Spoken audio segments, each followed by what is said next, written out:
हमारे इलाके की छत्तीस बिरादरी की आस संघर्ष के साथी, आज के कार्यक्रम के आयोजक मेरे छोटे भाई श्री जगन डागर जी, आदरणीय भाई अनीस पाल जी, आदरणीय श्री वीरपाल चंदीला जी,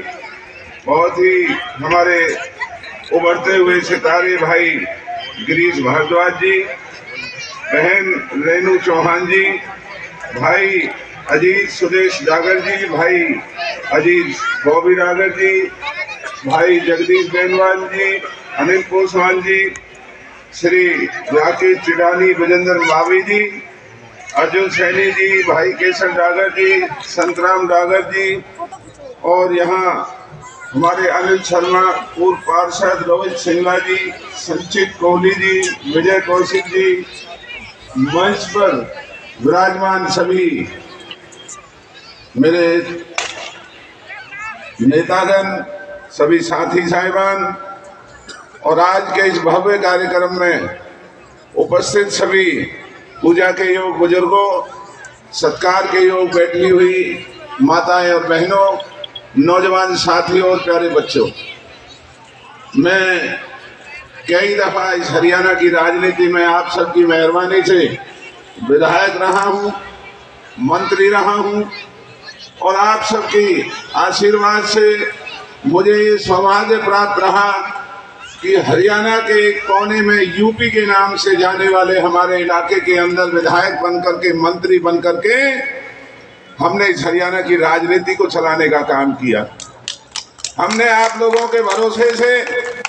जो कभी हमारी भाषा का मखौल उड़ाते थे, जो हमारे इलाके को यूपी का इलाका कहा करते थे, जो आकर के हमें लूटने का काम किया करते थे, हमारे बच्चों को बेरोजगार बनाने का काम किया करते थे, हमने आप सबके सहारे से इस हरियाणा के बड़े बड़े मुख्यमंत्रियों के दांत खट्टे करने का काम किया और इस इलाके की एक हैसियत, इस इलाके की एक ताकत हमने इस हरियाणा में बना करके दिखाई। इतने कार्यक्रम हमने किए हैं, पर मुझे फख्र है आज इस NIT क्षेत्र की पावन धरती पर भाई जगन ने और उनके सभी साथियों ने, झाट सैतली गांव का हमारा आदरणीय गांव, यहाँ प्याली की हमारी सरदारी, कई गांवों के लोग और तमाम NIT क्षेत्र के मैं देख रहा हूँ एक से एक बुद्धिमान, बुद्धिजीवी, एक से एक बड़े सरदार, एक से एक जिम्मेवार लोग जो आज यहाँ भाई जगन को आशीर्वाद देने के लिए आए हैं, हमारी बात सुनने के लिए आए हैं। मैं विश्वास से कह सकता हूँ, अगर यही इरादे हमारे और आपके बने रहे तो वो दिन दूर नहीं है। आप तो अकेले NIT की बात कर रहे हैं, मैं आपको इस बात का विश्वास दिला सकता हूँ, जो इलाके के लोग अपने हकों की लड़ाई लड़ना जानते हैं, जो अपने दम और अपनी ताकत को पहचानते हैं, सरकारें, हुकूमतें उनके पैरों में पड़ा करती हैं। आज लानत है जो भाजपा के ये कमजोर विधायक और सांसदों ने हमारे इलाके की धरती के ऊपर जो ये बोझ बन करके बैठ गए हैं। सांसद भी अपने कॉलोनी काटने का काम कर रहा है, प्लॉटिंग करने का काम कर रहा है, जो विधायक हैं वो भी लोगों की दुख तकलीफ को ना समझ करके अपना धंधा कर रहे हैं, अपना कारोबार कर रहे हैं, अपने निजी भविष्य को बनाने का काम कर रहे हैं। लानत है ऐसे नुमाइंदों के ऊपर। और भाई जगन ने जो कहा, ये भाई सुदेश और हम सारे साथी, अनीस पाल जी, भाई राजेश आर्य जी, जब कभी भी आपके इलाके में आते हैं, मुझे वाकई बहुत शर्म का एहसास होता है कि किस तरह से हमारे बुजुर्ग और भाई इस NIT के क्षेत्र में जीवन का यापन कर रहे हैं। हर गली के अंदर बदबू आती है, हर गली और मोहल्ले के अंदर बुरी वहां पर हर तरह की गंदगी के ढेर नजर आते हैं। ना कहीं पीने का पानी है, ना बिजली ठीक तरीके से आती है। सरकार की शिकायतों को अगर लोग करना चाहते हैं तो ना सरकार के अधिकारी कहीं किसी की बात को सुनने के लिए तैयार हैं। नौजवान बेरोजगार होकर के घरों में बैठे हुए हैं। आज इस NIT क्षेत्र के अंदर मैं ये बात समझ सकता हूँ, देहात से और हमारे अपने प्रदेश से ही नहीं, दूर दराज देश के हर कोने से हमारे और बुजुर्ग और भाई वो इसलिए यहाँ करके बसने का सपना लेकर के आए थे कि हम फरीदाबाद शहर के अंदर बसेंगे, हमारे बच्चों को सुविधाएं मिलेंगी, हमें एक अच्छा जीवन जीने को मिलेगा, महंगाई की मार नहीं होगी। लेकिन आज इस भाजपा की इस लानत सरकार ने जो आम और खास करके कमेरे वर्ग का, जो किसान और मजदूरों का जो जीवन जो इन्होंने इतना बदहाल कर रखा है, महंगाई की मार में आज हर आदमी ग्रस्त है, बेरोजगारी की चपेट में हमारा नौजवान मायूस है। भारतीय जनता पार्टी के ये कायर लोग धर्म की आड़ में देश का शोषण कर रहे हैं, देश के लोगों को जातियों में धर्मों में बांटने का काम कर रहे हैं। और आज पूरे देश के अंदर जो रईस लोग हैं, जो कारोबारी लोग हैं, वो और धनाढ्य हो रहे हैं। जो मध्यम परिवार है, किसान है, कमेरा वर्ग है, छोटे दुकानदार हैं, मजदूर हैं, वो बर्बाद हो रहे हैं। आज मोदी जो कहा करते थे न खाऊंगा न खाने दूंगा, जाकर के किसी भी सरकारी कार्यालय में इस भाजपा का निकलता हुआ जनाजा देख लो, हर दफ्तर में सरेआम रिश्वत मांगी जाती है। याद करो हमारे कांग्रेस के उन दिनों को, जब हमारी सरकार इस देश में और हरियाणा में हुआ करती थी, हर जेब में पैसे हुआ करते थे, हर हाथ को काम हुआ करता था, नौजवानों को रोजगार मिला करता था, हर जगह तरक्की के काम हुआ करते थे, भाईचारे बने रहते थे, एक दूसरे का सम्मान हुआ करता था। और आज इस हरियाणा देश के अंदर भाजपा की सरकार ने आदमियत और इंसानियत को शर्मिंदा करने का काम किया है। आज परिवार पहचान पत्र के नाम पर घूस और रिश्वत का धंधा चल रहा है। बुढ़ापा पेंशन बनानी हो, 20,000 रुपए दिए बिना बुढ़ापा पेंशन नहीं बनती। बिजली के बिल, अगर कोई गरीब आदमी बिजली के जरा सा भी, हमारा कोई बालक अगर बिजली का बल्ब जला देता है, हमारे ऊपर छापेमारी होती है, लाखों रुपए के जुर्माने लगाए जाते हैं। जुर्माना ना देने की सूरत में हमारे ऊपर पुलिस के केस बनाए जाते हैं। अरे ये इतने कारखाने यहाँ बसे हुए हैं फरीदाबाद में, लानत है भारतीय जनता पार्टी के इन बेईमान नेताओं को। इन कारखानों में 100 गांवों जितनी एक कारखाने में बिजली की चोरी हो रही है। बताओ कभी किसी कारखाने में आज तक बिजली का कोई महकमे का अधिकारी इनकी छापामारी करने गया हो? बिजली के छापे कमेरे वर्ग के लोगों के घरों में, गरीबों के घरों में, रेहड़ी रिक्शा चलाने वालों के घरों में, उनके घरों में बिजली की छापेमारी चल रही है। जो कांग्रेस के राज में गरीबों की जो मदद हुआ करती थी, मोहल्लों के अंदर पेंशन बना करती थी, वहीं बंधा करती थी, आज तमाम का तमाम पैसा बैंकों में डलवा करके भारतीय जनता पार्टी के लोगों ने, अगर हमारा कोई बालक कर्जा मांगने जाता है तो उसे कर्जा नहीं मिलता है। बड़े बड़े सरमाएदार लाखों अरबों करोड़ों रुपए का कर्जा लेते हैं, उनके ऊपर कोई शर्त नहीं लगाई जाती है, वो कर्जे के पैसे को लेकर के देश छोड़ करके भाग जाते हैं, उनके कर्जे माफ कर दिए जाते हैं। और अगर हमारे कर्जे की एक किस्त या अदायगी नहीं हुई, हमारी दुकानें नीलाम की जाती हैं,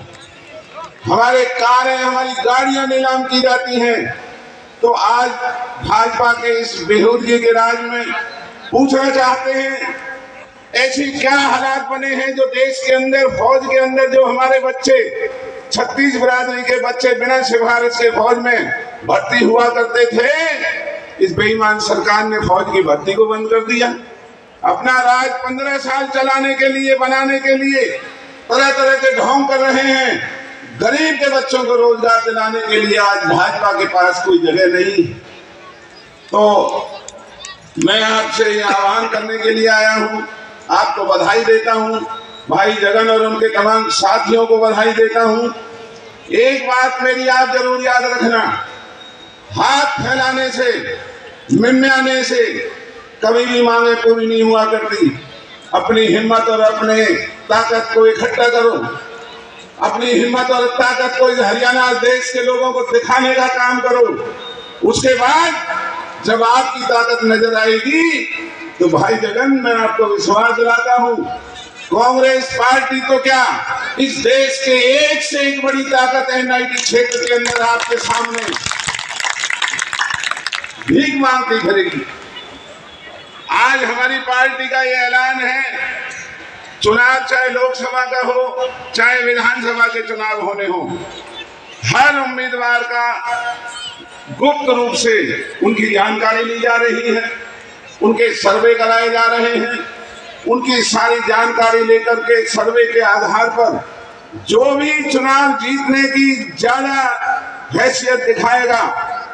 जो भी रिपोर्ट वहां पर पहुंचेगी, पार्टी आपको घर से बुला करके टिकट देगी। पार्टी के लिए इस प्रदेश में सभी हमारे कार्यकर्ता हैं, सभी हमारे भाई हैं, सभी हमारे बंधु हैं। लेकिन आज इस बेईमान बीजेपी की सरकार का अगर मुकाबला करना है तो हमें अपनी ही पार्टी में रह रहे हैं उन गद्दारों से भी सावधान रहना पड़ेगा, जो हमारी पार्टी में रह करके भारतीय जनता पार्टी के गुलाम बने हुए हैं। हमें अगर इस बीजेपी को सबक सिखाना है तो अपनी पार्टी के अच्छे लोगों को आगे बढ़ा करके, उनकी पीठ थपथपा करके, उनकी हौसला अफजाई करके, जैसे भाई जगन हैं, जैसे और हमारे साथी हैं, गिरीश भारद्वाज हैं, कहीं राजेश आरिदी हैं। मैं जब से फरीदाबाद में आया हूँ, भाई सुदेश और हम सब बैठ के बातें करते हैं। हम कह रहे हैं भाई अब हम 5 दफा तो मैं बन चुका, और भी हमारे कई जो विधायक हैं वो कई दफा बने हैं। अब हमें अगली पीढ़ी को आगे लाना होगा। अगर अगली पीढ़ी को हम आगे नहीं बढ़ाएंगे और उन दमदार लोगों को हौसला अफजाई करके अगर उन्हें लोगों के बीच में नहीं लेकर के आएंगे, और अगर ऐसे वैसे ही विधायक और सांसद बनते रहे तो इलाके की बहुत बड़ी हानि होगी। मेरे बुजुर्गों और भाइयों,